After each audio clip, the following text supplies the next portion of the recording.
V sredo so se na 19. seji sestali svetniki in svetnice občinskega sveta občine Litija. Med drugim so potrdili odlok o uporabi športne dvorane Litija v prvem branju, prisluhnili in sprejeli pa so tudi informacije o delu KSP Litija za leto 2024.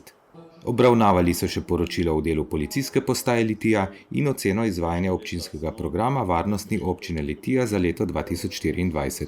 Sprejeli pa so tudi poročilo o delu ZKMŠ Litija in delu RRA Zasavje za leto 2024.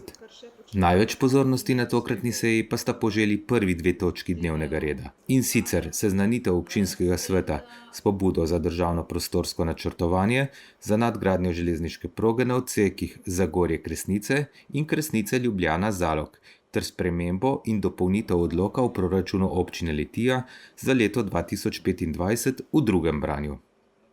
Ja, zagotovo ta začetek postopka za sprejem pobude za nadgradnjo železniške proge Zidani most Ljubljana-Zalog je zagotovo ena izmed, se pravi, tistih ključnih prostorskih tem, ki je začela že dodobra razburkati, se pravi, naše občane,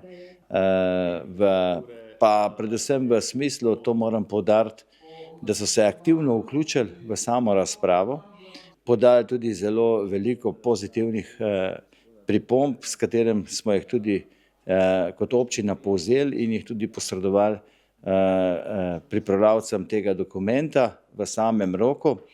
Predvsem si želimo, da bi res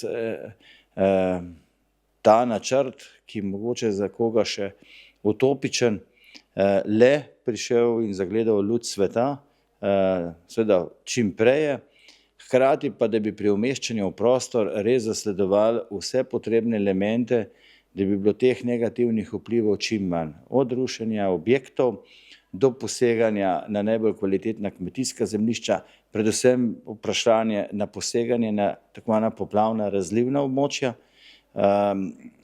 in s tem na nek način naredili tisto optimizacijo proge, ki bi bila sprejemljiva in sprejeta v prostoru in dala novo kvaliteto življenja temu prostoru in tej dolini od Litije do celotnega Zasavja naprej.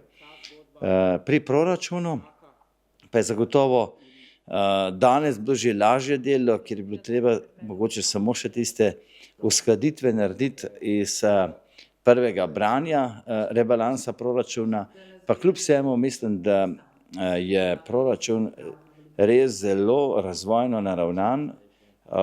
Odkrito povedan, mislim, da še nismo imeli v proračunu skoraj da ni investicijskega projekta, ki ni vezan na, se pravi, sofinanciranje sredstev iz kakšnih drugih državnih ali evropskih virov. Gre pa zagotovo za en segment popoplavne obnove, segment priprave evropskih projektov, potem projektov, s katerimi smo bili uspešni na posameznih razpisih in seveda še, se pravi, drugih projektov, ki so prioritetni, dobili tisto prioritetno mesto v proračunu.